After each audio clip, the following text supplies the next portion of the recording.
107회를 마치고 이제 다음 달부터는 이제 더 쉬운 불교를 어떻게 할 수 있을까 고민을 하고 있어요. 오늘은 많은 법우님들이 좋은 글들을 많이 올려주셨는데, 그 중에서 26살 먹은 여보부가 지장기도 14일째 이렇게 글을 올렸어요. 우리가 알고도 짓고 모르고도 짓고 몰라서 짓는 업들이 많은데, 그런 업을 짓고 받을 때는 본인이 언제 어떻게 지었는지를 모르기 때문에 억울할 때가 많은데, 우리 불교가 희망이 있다는 부분들이 이런 부분인 것 같아요. 지장기도 14일째, 안녕하세요. 지장기도 14일째 만에 또 글을 올려요. 일주일 만에 글을 올렸었는데 또 올리는 거예요. 저는 이 생이 첫 번째 인생인 줄 알았어요. 저한테는 전생이 없다고 생각했죠. 7월 5일 수요일 밤에 꿈을 꾸었는데, 제가 사람을 때리다가 사람을 죽여서 감옥살이 하는 꿈을 꾸었어요. 깨어나자마자 너무 놀라 도대체 뭔 꿈이 이런 꿈을 꾸나 하고 개꿈이겠지 생각하고 대수롭지 않게 넘어갔어요. 그런데 오늘 가까운 절에 가서 108배 참회하고 지장경을 읽고 있었어요. 팔품에서 갑자기 가슴이 아파오고 눈물이 뚝뚝 떨어지는 거 있죠.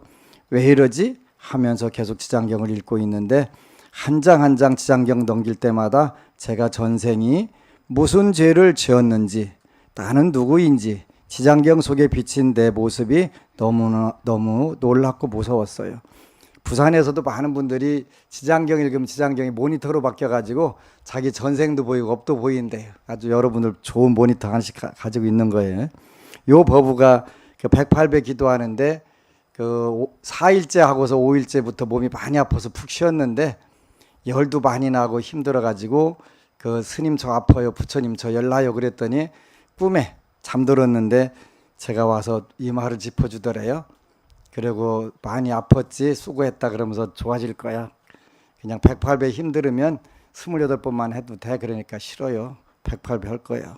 그랬더니 네 고집 누가 꺾니? 네가 그래라 그랬대요. 그랬다고 첫 번째 글을 올렸었어요. 팔품에서 갑자기 가슴이 아파오고 눈물이 뚝뚝 떨어지는 거 있죠. 왜 이러지? 하면서 지장경 계속 읽고 있는데, 한 장 한 장 지장경 넘길 때마다 제가 전생에 무슨 죄를 지었는지, 나는 누구인지, 지장경 책 속에 비친 내 모습이 너무너무 놀랍고 무서웠어요. 전생에 저는 가난한 집안에 태어나서 수영을 잘하는 한 집안 딸이었어요. 중고등학생쯤 저희 부모가 이혼하고 제가 집 올라가서 나쁜 친구들과 어울려 도둑질도 하고 착하고 약한 사람들에게 돈 뺏고 욕하고 때리는 엄청 나쁜 아이였어요. 그러다가 제가 한 여학생을 심하게 폭행하다 그 학생이 죽어서 제가 살인죄로 감옥살이를 하고 죄값 다 치르고 교도소에 나왔는데, 사흘 뒤 제가 교통사고로 차에 치여 죽는 모습이 보였어요. 전생에 저를 보고 내가 이런 사람이었구나 라는 생각에 팔품 읽고 펑펑 울었어요. 그렇게 마음 진정하고 나머지 9품, 10품, 13품까지 읽었습니다. 집에 돌아오는 길에 그동안 제가 지내온 날들을 생각해 보았습니다. 저는 어렸을 때부터 몸이 아팠고 꼭 1년에 한두 번은 병원에 입원하곤 했습니다. 중학교 때 엄마랑 절에 다녀서 기도했지만 몸이 아픈 건 여전했고, 학교 시절에 반 친구들에게 놀림받고 괴롭힘, 폭행까지 당하면서 그렇게 중고등학교 시절을 보내야만 했어요. 나는 왜 이렇게 힘들게 사는가? 나는 왜 이렇게 약하게 태어나서 몸이 아플까? 왜 부처님은 날 도와주지 않을까라고 생각하면서 세상 원망, 부처님 원망하면서 고등학교 이후로는 기도를 믿지 않았어요. 드라마 속에 교도소 장면이 나오면 왜 그렇게 익숙하고 마치 제가 교도소 생활을 해본 것처럼 느껴졌어요. 그때는 몰랐는데 지금 와서 오늘 이렇게 108배 참회하고 지장경 독송 기도 후 저의 전생이 기억이 난 후 이제야 알겠더라고요.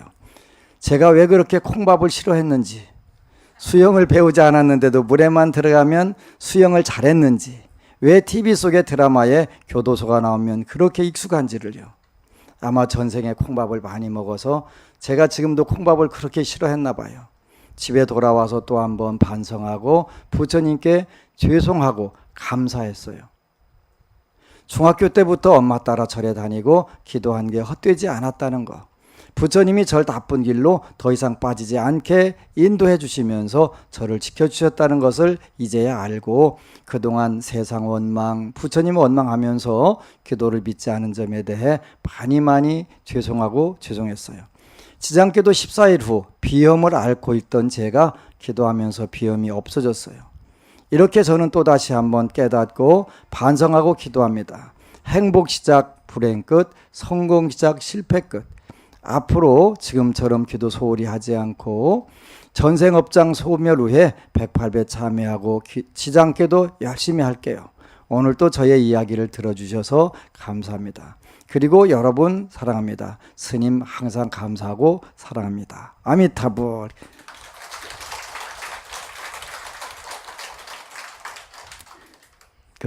정말 이렇게 뭐 자기 전생이 자기는 아니지만 그렇게 하나하나 우리가 깨달아가면서 금생에 업은 소멸시키기 위해서도 참여를 하고 또 한쪽으로는 기도를 한다는 것 자체가 정말 가장 중요한 희망이지. 또 김해에 사는 법우님이 가화반사성 이런 글을 올렸어요. 인간으로 태어나 행복하게 살아가려면 기본을 지켜야 한다는 것을 이해한 것은 얼마 되지 않습니다. 기도도 기본을 지키고 해야 했음을 기본, 제사를 지내어서 배고픈 조상이 없어야 한다. 부모가 나쁜 짓을 하면 안 된다. 가화반사성. 가화반사성, 가정이 화목하면 모든 일이 잘 이루어진다. 흔하게 접했던 이 말씀의 깊은 뜻을 이해한 것도 얼마 되지 않습니다. 가정이 화목하면 모든 일은 잘 이루어지고 가정이 화목하다는 것은 부부가 화목하다는 것, 부부가 서로 기운을 살려주면서 상대가 기분이 밝아지도록 정성을 다해야 한다는 것. 그러려면 남과 여의 다른 점을 배워야 했고 나의 인성을 닦아야 했다는 것. 부부가 화목하면 아이들은 마음이 안정되어서 저절로 자존감이 자라고 자존감이 성취감을 높이고 가족을 사랑하고 세상을 사랑할 수 있다는 것. 저는 사업 실패하신 아버지께 늘 격하게 불평불만인 엄마를 보면서 자랐고 부부에 대한 교육도 없이 결혼을 해서 엄마처럼 똑같이 늘 남편에게 불평불만이었고 아이들은 성질대로 키웠습니다. 그러면서 절에 새벽 공부 꼭꼭 다녔습니다. 법당이 저의 모든 것이었습니다. 기도하면 부처님께서 자비의 말씀을 주시고 가족들 병도 낫게 해주시고 저희 몸과 마음은 건강하고 씩씩했지만 가족들에게는 잘난 척하면서 부처님 말씀을 들이대며 이렇게 살아라 하면서 윽박지르고 마음속으로 무시했습니다. 그러면서 애들은 아기에서 초등학생, 고등학생이 되어갔고 내가 뿌린 씨앗이 어떻게 자랐는지 보였습니다. 성질대로 키웠기에 성질대로 사는 아이가 되었고 한 명은 몸이 아팠습니다. 내 하고 싶은 것 하며 멋대로 살아온 시간을 수행을 되돌아봐야 했고 지금까지 내가 내 살고 싶은 대로 살았으니 이제 가족이 원하는 대로 살아야겠다는 결심을 할 수밖에 없었습니다. 가족들에게 참여하는 마음으로 있으니 6개월여를 내가 성질 부린 대로 거꾸로 공격을 했습니다. 조용히 다 받았습니다. 가족들은 6개월여를 내게 맺힌 것을 풀더니 어느 날부터 서서히 저를 감싸주고 보호하는 마음을 냈습니다. 성질대로 사는 아이, 엄마한테도 사랑을 못 받아서 세상에 공포가 많은 아이가 된 것을 보고 몇 날을 가슴 무너지게 아파 밤을 새웠습니다. 그때부터 거의 10년을 오르지 그 아이가 부처님임을 알고 무슨 말을 해도 무슨 일을 해도 믿어주고 칭찬하고 받아주고 안아주고 이해해주고 다독였고 꼭 해주고 싶은 말은 기회를 보면 한 달이 지나기도 하고 잊어서 더 시간이 지나 얘기했습니다. 그러다가 결정적으로 법안 스님을 뵙게 되면서 그 아이는 완전한 자존감을 성취하게 되었고 지금은 직장 생활 잘하고 어린 나이에 세상에 기부도 많이 하고 엄마 용돈도 주고 가슴에 사랑이 싹 텄음이 보입니다. 감사합니다. 아픈 동생을 위해서는 안 해본 것 없지만 아직도 아픕니다. 왜 안 되나? 안 되는 건가 하는 마음으로 살고 있는데 지인이 연락이 왔습니다. 아들이 조폭에 연루되어 마약, 거기다가 판매 등등 나쁜 길에 빠져 있다고. 그 업을 어찌할까 고통스러워졌는데 그때 동생이 보이면서 저 아픈 업이 무엇인지도 모르면서 얼마만큼 큰지 작은지도 모르면서 얼마간의 기도와 병원으로 낫기만 기다렸구나 싶었습니다. 본인이 깊이 참회해야 하고 본인이 끝없이 선업을 짓는 삶을 사는 마음을 내어서 이 생애라도 업을 해탈하면 감사한 일이었습니다. 부처님께서 당신 부처님 세계를 사랑하시고 관장하시고 스님께서 안심정사의 신도들을 위해 최선을 다하시듯 가정은 내가 만든 나의 세계, 나의 꽃밭, 내가 만든 나의 세계를 책임지는 마음으로 출발을 했어야 했습니다. 아름답게 잘 가꾸는 것이 불국토를 만드는 일이었습니다. 잘 가꾸었으면 밝고 풍요로웠을 텐데 멋진 제가 불자의 길을 갈 수 있었을 텐데 내 좋아서 절에 다니고 성질대로 살아서 엉망으로 만들어 놓고 다시 부처님께 엎드려 도와주세요 기도합니다. 오늘 또 수백 수천만의 동물들은 먹이로 목숨을 잃고 병원에서 아픈 사람들이 가득하고 아프리카는 2천만 명이 굶고 있고 나라가 안정되지 않아 6천만 명 이상의 난민 혹은 시장민인 지금 나는 이 복되고 평화로운 나라에서 건강한 몸으로 오늘 아침에도 나를 위한 기도를 했습니다. 제발 저도 지혜로워져서 좋은 일이 닥쳐도 싫은 일이 닥쳐도 감사히 받아들이고 업을 해탈하는 정지를 멈추지 않게 되기를 기원합니다. 바로 보고 바로 살아서 주위에 피해를 주지만 않게 되길 기원합니다. 바로 보고 바로 살아서 주위에 피해만 주지 않게 되어도 부끄럽지는 않을 텐데요. 그래도 꿋꿋이 묵묵히 고요한 불가사의한 남편, 자비심으로 육식을 못하는 남편, 당신이 있어 지금의 우리 가정이 있습니다. 당신이 몸과 마음이 언제나 밝고 안정되며 경제적으로 풍요로워서 복 많이 지으시기를 기원합니다. 아미타불. 박수 쳐주세요.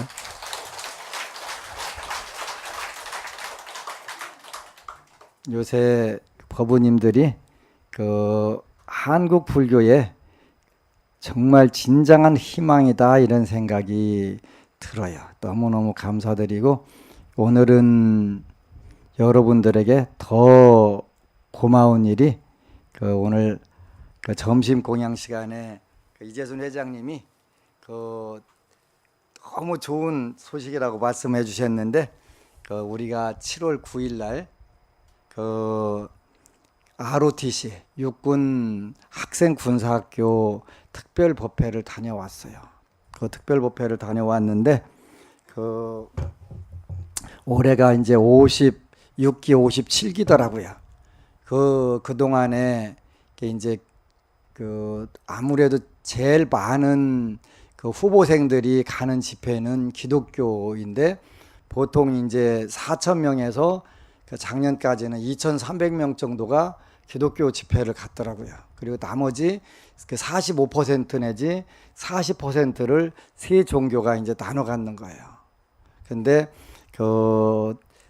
지지난주 일요일 날 갔을 때 법사님이 50% 내지 55%가 불교로 온다고 해서 굉장히 이제 속으로 기뻤어요. 기뻐가지고 이제 살살 쪼개고 있는데 점심 공양 시간에 이제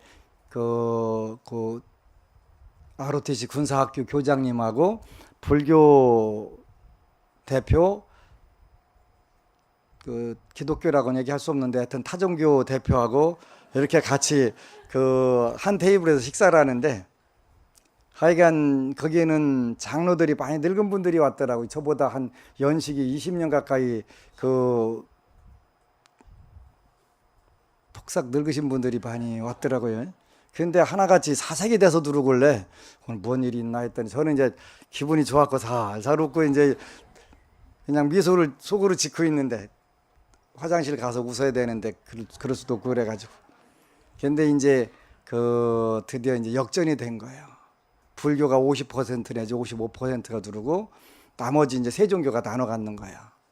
근데 이제 그 우리가 되는 집이구나 하는 생각을 하는데 거기 이제 우리는 그 이번에 이제 ROTC 회장님이 그 좀 색다른 걸 해야 되겠다고 그 로봇 태권브이 그 시범단을 초청해 가지고 그걸 이제 한다는 거예요. 그러라고. 근데 보니까 되게 재밌더라고요. 그래 가지고 후보생들이 어찌나 함성을 지르는지 막 놀래 가지고 뭔 일 있나 하고서 교장님이 와서 본 거예요. 근데 보니까 너무 멋진 거예요. 그 7살부터 20살까지가 이제 태권도 이렇게 태권 무도하고 격파 훈련 뭐 시험도 보이고 하는데 너무너무 멋지게 잘하는 거예요. 점심 먹는데 그 중에 이제 제 18년 선배가 그 기독교 장로로 이렇게 왔더라고요. 근데 전부 서울에 그 유명 대형 교회에서 그 80명이 온 거예요. 위문단이. 우리는 한 차밖에 안 갔는데. 그러면서 이제 볼멘 소리로 묻더라고요. 불교는 무슨 행사를 하는데 그렇게 무슨 이벤트를 하는데 그렇게 다 그쪽으로 가냐고. 이벤트 하네. 이벤트는 여기 있잖아. 우리 법문만 한다. 그리고 그냥 심심할까 봐서 태권도 그냥 그 시범 보였어. 그랬더니 자기들은 그 이제 좀 있다가 이제 교장님한테 따지더라고요. 그 가수 데리고 가서 노래 부르려고 그랬더니 군종 목사가 마이크를 뺏어 갖고 노래하다가 뚝 끝났대. 이렇게 분위기가 막 희한해지잖아요. 그래가지고 열받아서 씩씩거리고 왔는데 우리는 태권브이 했다. 그 너무너무 재밌게 잘 보더라. 그랬더니 이제 열받아 갖고 나가서 이제 거기서 막 그 학교 운동장 그 연병장 말고 운동장 잔디밭 가는 데가 넓고 좋아요. 그래서 갑자기 시끄러워하더라고. 가는데 왜 그런가 했더니 거기서 싸움 나는 거야. 내가 잘했다 내가 잘했다 이제. 근데 그 다음 주 7월 16일 날에는 그 2,200명이 불교 집회에 온 거예요. 4,000명 안 되는 숫자에서. 그러니까 이제 드디어 대세가 이제 대세로 불교로 다 이미 이제 게임이 끝난 거예요. 그래서 너무 고마워가지고 그 4,000명 안 되는 숫자에서 2,200명이 왔으니까 이제 불교가 드디어 이제 2년 후에는 그 친구들이 전부 다 소대장으로 다 나간단 말이에요. 그래가지고 가면 반드시 법당 다 만들으라고 이제 없으면 만들고 있으면 활성화시키라고 이제 부탁만 해놓으면 돼요. 그래서 그 앞으로 30년 안에 그 불자가 대한민국 국민의 70%가 되는 건 시간 문제예요. 그래서 이제 안 될 줄 알았는데 되는 거예요. 이건 될 수밖에 없는 거예요. 저는 지는 게임은 원칙적으로 안 해요. 지는 게임은 뭐 하러 해, 그죠? 그 손자병법에 지피지기면 백전불태다 이러셨단 말이에요. 상대를 알고 나를 하면 100번 싸워도 위험하지 않다. 그러지? 질싸움은 안 하면 되는 거고. 그리고 질싸움은 안 하면 되니까 위험하지 않다고 하는 거예요. 백전불태. 그 위태로울 태자 써가지고 백전불태가 되는 것인데 굉장히 중요한 거예요. 근데 이미 한국 사회에서 불교가 이제 급격히 그 융성하기 시작하는 시점이 된 거예요. 많은 분들은 그 스님 저 착각하는 거 아니에요? 그런데 제가 왜 착각하겠어요, 이 나이에? 그 착각이 아니에요. 그 지난주 일요일 날에는 그 서울에서 중앙대학교 불교 학생회 동문회에서 이제 논산 안심정사로 윤달 3사 순례로 오셨더라고요. 그래서 이제 한 법우님이 스님은 참 엉뚱한 생각을 하시는데 그 힘이 어디에 있냐고 묻더라고요. 이제 그렇게 뛰고 또 인터넷 TV도 만들 거고 뭐 할 게 많으니까 대학원도 만들 거고 또 그 병원도 인수할 거고 다 할 거니까 그런 아이디어라든가 그런 생각을 어떻게 하냐. 그리고 많은 분들은 불교가 위기에 왔다고 하는데 왜 스님은 불교 세상에 온다고 하느냐. 당연히 오니까 온다고 하지 가는데 온다고 하겠냐고. 아니라고. 이게 그 시대를 올바로 제대로 보게 되면 저와 같은 생각을 하는 거예요. 그래서 여러분도 걱정할 거 없어요. 저는 오늘 또 그 몇몇 분하고 이제 대화를 해가면서 너무 기뻤어요. 그 26살짜리 버부하고 대화하는데 그 이제 엄마가 그 걱정을 하는데 이미 지장기도를 열심히 하고 있더라고요. 지장기도 며칠간 하니까 그 좋은 남자친구 생기게 해달라고 그랬는데 남자친구가 딱 생기더래요. 그랬다고. 그때서 엄마는 너 진짜 지장기도 했어? 그랬더니 했다고 하니까 그렇게 생기더라고. 근데 그 이미 그 젊은 나이에 그 신법을 터득하게 되면 된다는 확신을 하게 되면 세상에 무서울 게 아무것도 없잖아요. 되는 걸 뭘 걱정하겠어요, 그지? 그래서 그 정말 희망적이다. 다른 절들은 전부 다 나이 고령화된다고 걱정하고 있는데 우리는 뭐 노인 분들도 많이 있지만 젊은 친구들이 많이 오잖아요. 세 곳이 다 공통적으로 연령 하향화 추세가 아주 너무 뚜렷하게 나오는. 그거는 왜 그러냐면 불교가 좋다는 거를 일단 알게 되면 절대로 이걸 놓치지 않잖아요. 정말 좋은 세상 오는 거예요. 그래서 그리고 그 오늘 또 어느 노보살님은 남편이 말을 나는 절대 안 듣는데 그래서 이제 살살 그 법문을 좀 볼륨을 높여갖고 이제 오면서 가면서 듣게 이렇게 지혜를 발휘하셨더만요. 그래가지고 그 이렇게 될 거다 그랬더니 그 현재 진단해주고 이렇게 될 거다 하면 안 믿을 수가 없잖아요. 그거 안 먹을 수가 없잖아요. 몇십 년 피던 담배를 끊으셨대요. 이렇게 될 거다. 할라면 하고 말라면 말해라. 그까지 그 담배 피면 본인이 손해지 내가 손해 아니니까. 근데 법안 스님 법문 듣고서 담배를 끊으셨다고 딱 끊으시더래요. 앞으로 건강이 이렇게 나빠진다고. 너무너무 고맙잖아요. 그러니까 70 노인분도 자기 삶 생각을 바꿔서 삶을 바꾸고 26살짜리도 된다는 걸 확인을 하고 하니까 그건 좋아질 수밖에 없잖아요.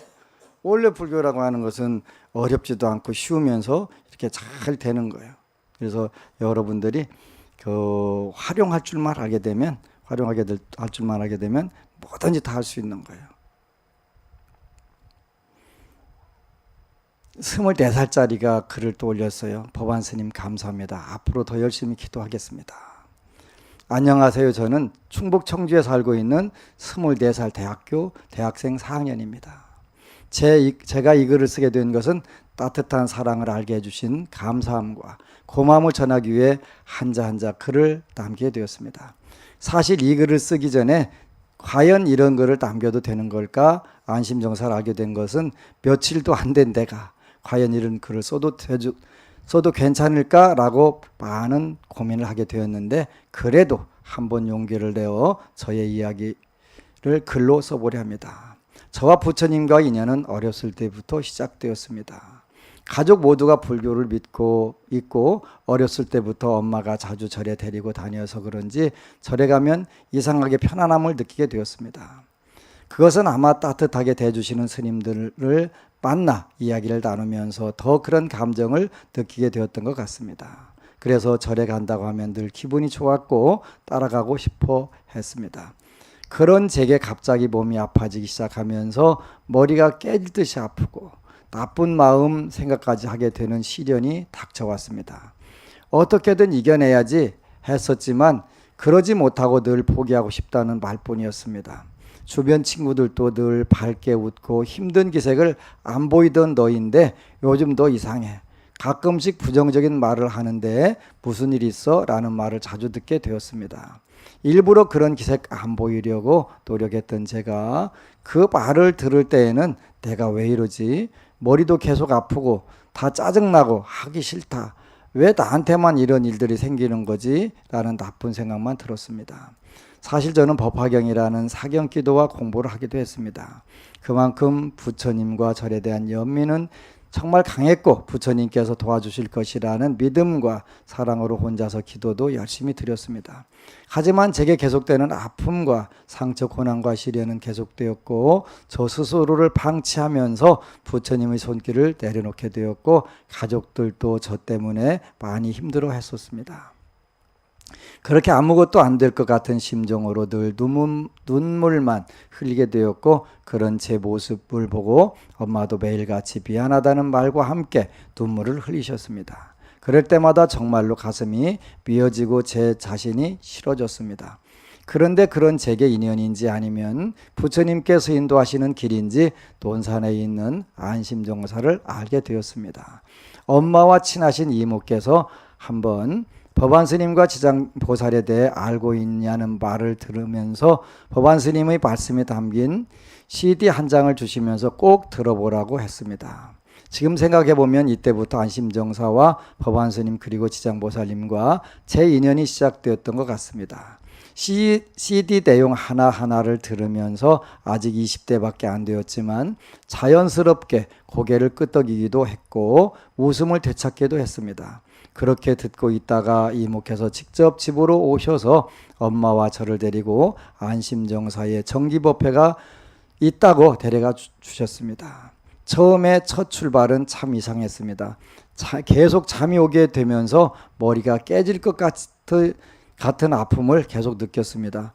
안심정사에 도착하고도 계속 머리가 아프고 어지럽기까지 했습니다.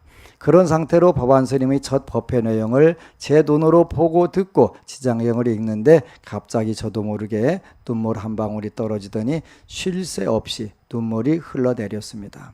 사실 눈물 안 보이려고 열심히 닦아내기 바쁘기도 했습니다. 그런데도 계속되는 두통에 정신 혼미한 상태에서 이 절에 못 오게 하려고 나를 막으려시려는 건가? 아니면 나를 시험하시는 건가라는 생각이 들면서 더 굳센 마음으로 나를 시험하시는 거라면 더 굳건한 마음으로 지장경 공부와 기도를 드려야지라는 생각을 했습니다. 그리고 집으로 돌아온 후에 괜찮아졌습니다. 그 뒤로 안심정사에서 받은 지장경 책을 앞에 두고 열심히 지장보살님을 찾고 기도를 드리게 되었습니다. 그런데 신기한 일이 생겼습니다. 자주 악몽을 꾸는 저에게 이번에는 가족들 혹은 주변 사람들이 죽는 꿈들이 자꾸 제 꿈에 나오는 것이었습니다. 이건 대체 무슨 꿈일까 하면서 갑자기 무서운 생각이 들었습니다. 그렇게 꿈을 꾸게 된 것은 지장경 기도를 드린 지 3일밖에 안 되었습니다. 이번에도 포기해야 하나? 라는 심정이 가득했으나 이상하게 계속 지장경을 찾고 하루에 매번 기도를 드리고 있는 제 모습이 보이기 시작했습니다. 그렇게 또 며칠이 지난 뒤에는 크게 몸을 앓는 일이 생겼습니다. 모든 게 하기 싫을 정도로 두통은 이전보다 더 크게 생겼고 해야 할 일들도 포기할 정도로 너무 아픈 상태였습니다. 그렇게 일주일이 흐른 후 다시 법안스님을 뵙게 되는 날이었습니다. 스님과 이야기를 나누면서 스님께서는 저를 보시더니 머리에 칼이 여러 개 박힐 정도로 크게 두통을 앓고 있었을 텐데 머리 안 아팠냐는 말씀에 많이 놀랐습니다. 모든 사람들이 눈치채지 못했고 또 제가 아무리 아프다 해도 머리 한번 만지더니 이 정도면 괜찮아 라고 넘어가는 일들을 법안스님께서는 모든 걸 다 아시는 듯이 그 한 말씀이 저를 위로해 주는 것 같았습니다. 그러고서는 지장경을 많이 읽고 지장보살을 많이 찾으면 나을 수 있단다 라는 말씀을 해주셨습니다. 사실 그 말씀을 반은 믿었고 반은 믿지 않았습니다. 아무리 노력해도 기도드려도 안 되었던 일이었는 걸 하고 포기했었기 때문입니다. 그렇게 법안스님과의 만남이 끝나고 집으로 와서 그래도 부처님의 그 손길을 놓치고 싶지 않아서였을까요? 아니면 법안스님이 그 따뜻한 위로의 말씀을 듣고 와서였던 것일까요? 어느새 제 앞에는 지장경이 놓여 있었고 제1품부터 제13품까지 읽고 있었습니다. 그렇게 며칠이 지난 후에 나쁜 꿈을 꾸는 일이 사라졌고 머리도 아프지 않게 되었습니다. 정말 신기했고 감사했습니다. 그렇게 저는 나쁜 마음도 생각도 하지 않게 되었습니다. 그리고 늘 긍정적으로 모든 게 다 잘 될 거야. 그러니까 걱정하지 말자라는 마음가짐이 생기게 되었습니다. 안심정서에서 늘 말씀하시는 정말 잘 되라는 팻말처럼 말입니다. 그 뒤에는 기도를 드린 후에 꼭 말씀드립니다. 오늘 또 끝까지 기도할 수 있게 부처님, 지장보살님, 그리고 법안스님께 감사드립니다 라고 말입니다. 그 뒤로는 제 주변에 교회에 같이 가자던 친구들보다 절에 같이 가보지 않을래? 라는 친구들이 생기게 되었습니다. 불교를 믿고 부처님을 믿는다는 친구들이 제 주변에 생겨나면서 함께 여러 절에 대해 이야기도 나누고 공유도 합니다. 그 친구들에게도 안심정사 이 절을 꼭 소개시켜주고 싶을 정도로 저는 안심정사 절이 참 좋습니다. 왜냐하면 편안하고 늘 따뜻한 말씀을 하시는 법안스님과 법우님들이 계시니까요. 처음에 모든 일들이 다 해결되거나 이루어지지 않는다는 것 저도 잘 알고 있습니다. 물론 처음 시작하자마자 다 이루어지겠지라는 생각까지 바란다면 그건 정말 잘못된 생각일 수도 있고요. 저는 지금부터 시작이고 또 앞으로도 늘 첫 마음 시작이라는 것을 잊지 않고 시작하려고 합니다. 그 첫 마음이 시작부터 저와 존경하는 부처님을, 저를, 스님을 이어주는 끈이니까요. 그 끈을 놓지 않게 열심히 기도하고 또 기도하겠습니다. 다음 주 7월 15일에 학교 일정으로 대만으로 한 달 동안의 어학연수를 가게 되는데 비록 그 주와 한 달 동안 안심정사 절에 찾아뵙지는 못하지만 지장경책을 꼭 배낭에 챙겨두고 늘 지장보살님을 찾으며 무사히 잘 다녀오겠습니다. 또한 대만에서도 불교라는 종교가 반 이상을 넘을 정도라고 하는데 여러 곳을 돌아다니며 대만의 절에도 다녀올 생각입니다. 그렇게 무사히 귀국한 뒤에 안심정사를 찾아와 스님께 인사를 드리고 뵙도록 하겠습니다. 제 글을 읽어주신 모든 분들 모두 다 잘 되시기를 바라며 행복만 가득했으면 좋겠다는 말씀과 감사의 말씀을 드리며 저는 이만 글을 마치겠습니다. 감사합니다. 24살 먹은 그 법우님의 글이에요. 그래서 정말 불교가 가장 희망적인 종교라는 사실들을 여러분들이 꼭 알고 그 몇몇 법우님의 공통적 특징이 처음에 더 아픈 경우도 있고 가다가 되게 아픈 경우도 있었다 이렇게 표현을 했어요. 그러더라도 그냥 24살 먹은 친구 어떻게 시험인지 모르겠다 그냥 밀어붙이겠다라는 생각을 다 했는지 몰라요. 그게 전생에 복이 많기 때문에 그래요. 여러분들도 마찬가지로 복이 많기 때문에 오늘날 요런 사회에서 여러분 만난 거예요. 또 한 분 글을 올리셨어요. 생전 예수제를 보내고 생전 예수제를 신청하고 나서부터 저희 집에서 일어난 일들입니다. 먼저 아이 아빠가 여름 감기를 심하게 앓았습니다. 거의 죽을 만큼 이틀을 괴로워하다 겨우겨우 정신을 차리더군요. 참고로 이분의 직업은 의사 선생님이십니다. 다음은 첫째 딸이 시험이 열흘도 남지 않았는데 갑자기 고등학교를 예고로 가고 싶다, 걸그룹을 하고 싶다 하며 집안을 발칵 뒤집어 놓았습니다. 그리고 나서 저도 감기를 죽을 만큼 심하게 앓았습니다. 둘째는 왜 아무 일도 없지 하고 있는데 걱정도 잠시. 국수 삶으려고 냄비에 물을 끓이고 있는데 냄비를 건드려 뜨거운 물이 발등에 쏟아졌습니다. 난생 처음 겪는 일이라 정신이 혼미해졌지요. 토요일 밤이라 병원도 문 닫고 피는 오고 찬물에 발을 잠시 담그고 있다 퇴근하는 아이 아빠와 같이 365일 하는 병원을 찾아 치료를 받고 나니 화상이 심해서 화상 전문 병원으로 가야 한다고 하더군요. 아이 발은 끔찍해서 쳐다보기가 힘들었습니다. 일요일에 다시 대학병원에 갔더니 심재성 2도 화상이라고 하고 가까운 화상병원을 안내받았습니다. 다행히 가까운 곳에 화상병원이 있어 치료를 받기는 시작했습니다. 소독하고 약 바르고 붕대로 감는 일이 전부였지만 매일매일 다녀야 했고 화상이 심해서 병원 입원을 권유받았지만 사정이 여의치 않아 집에서 쉬면서 치료를 다녔습니다. 의사 선생님은 3, 4주 치료 기간으로 잡고 흉터가 남을 거라고 말씀하셨죠. 하지만 저희 딸은 빠른 속도로 회복되어 갔습니다. 생전 예수제 날 치료받는데 좋아지겠다는 걸 느끼겠더라고요. 2주쯤 지나니 발 모양이 살아나고 의사는 색깔 정도 남을 것 같다고 하였습니다. 간호사와 의사 선생님들이 아이의 빠른 회복에 많이 놀라하셨죠. 이제는 집에서 보습 크림만 바르고 있고 다른 발과 별 차이가 없습니다. 다른 약을 함께 먹이긴 했지만 이 모두가 불보살님들과 조상님들의 보살핌이 있기에 가능한 일이었습니다. 인터넷을 찾아보니 이 정도 화상이면 덧살이 생기면서 흉터가 보기 싫게 남더라고요. 발이 많이 좋아지면서 알게 되었습니다. 업을 축소해서 한꺼번에 받게 하시는구나. 업이 너무 무거워 그냥은 안 되고 이런 방법을 쓰시는구나. 큰아이도 부처님 보살핌으로 기말고사에서 자기 실력보다 훨씬 높게 나와서 원래 반에서 5등 정도 하는 실력인데 1, 2등 정도로 치고 올라갔습니다. 이 아이는 이것이 계속될 것 같다는 기분이 듭니다. 중간고사 때도 작게나마 공양 올렸더니 자신 없어 하던 과목이 쉬는 시간에 보았던 게 많이 나왔다고 좋아했습니다. 남편과 둘이서 이야기를 했지요. 큰아이 성적도 둘째 발 좋아진 것도 불가사의하다고.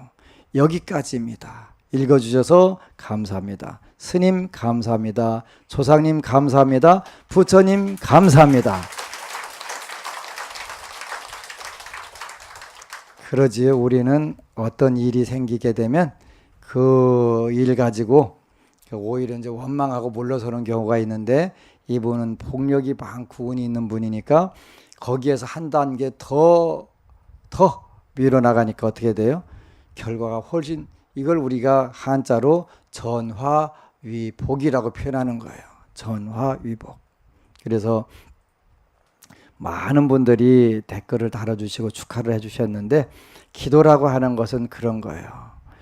그 순간적으로는 여러분들이 거꾸로 가는 것 같이 느껴질 때도 있어요. 그러나 결국은 기도는 반드시 헛되지 않는다는 거, 허송되지 않고, 그리고 여러분들이 요 법우님 말씀대로 업이 워낙 무거워서 그냥은 못 지나가는구나. 그럴 때는 한꺼번에 몰아서 줄여가지고 지나갈 수 있게 만들어 주시는 거예요. 그러니까 어떤 경계를 당해서 어렵고 힘들고 포기하겠다 이런 생각보다 한 걸음 더 나가서 훨씬 더 좋은 결과, 그리고 거꾸로 가는 것 같은데 거기에 살짝만 바뀌면 여러분들 목표 달성하는데 가장 빠른 쪽으로 몰아가 주시는 거예요. 이런 위기에서 아름다운 마음을 가질 수 있다는 것이 그것 자체가 복이고 그게 운이에요. 운이 좋은 사람만 이런 상황에서 그렇게 생각을 할 수가 있어요. 거꾸로 여러분들이 어려운 상황에서 좋은 생각을 할 수 있게 되면 운이 좋아지고 복이 생겨나는 거예요. 물론 좋은 것은 운이 있고 복이 있어서 여유로운 마음, 좋은 마음, 또 잘 된다는 확신을 갖는 것도 중요하지만 어렵고 힘들 때도 좋은 마음, 긍정적인 마음을 갖게 되면 바로 그게 여러분들이 운명이 좋은 쪽으로 바뀌어진 거예요. 불교는 타고난 대로 사는 종교가 아니라 현재 어렵고 힘들고 괴롭고 쓰라리더라도 그거를 좋은 생각으로 바꾸게 되면, 그리고 내 힘으로 안 되니까 우리가 지장보살님을 통해서 관세음보살님을 통해서 기도를 올려가지고 하는 거예요. 백중기도 동안에 꾸준히 오로지 해가지고 여러분들이 한 분 한 분 각자 자기 문제가 가장 소중한 거니까 그 문제들을 멋지게 해결하고 나는 이렇게 해결했다라는 글들을 많이 올리세요. 앞으로 신의 행증 시즌2에도 여러분들의 신앙 수기를 많이 읽어드릴 거예요. 왜냐하면 그것이 가장 실감나는 거니까. 그래서 많은 분들이 용기를 내고 여러분들이 소원 성취한 거를 잘 써서 올리면 그거는 다른 많은 분들에게 좋은 마음, 불심을 살려주는, 불심을 키워주는 법공양이기 때문에 가장 멋진 법공양이 되는 거예요. 모쪼록 여러분들이 하시는 기도마다 전부 소원 성취를 해서 여러분들이 도저히 컴퓨터에다 글 쓸 수가 없으면 편지로 써가지고 오면 돼요. 편지로. 그러면 이제 그 편지도 올려드릴 거예요. 올려드릴 거예요. 그래서 그렇게 되면 법보시, 법공양, 다른 사람들에게 불심을 생겨나게 해준 그 공덕은 무량하게 커지는 거니까요. 꼭 그렇게 되시기를 축원합니다. 아미타불. 그리고 여러분 사랑합니다.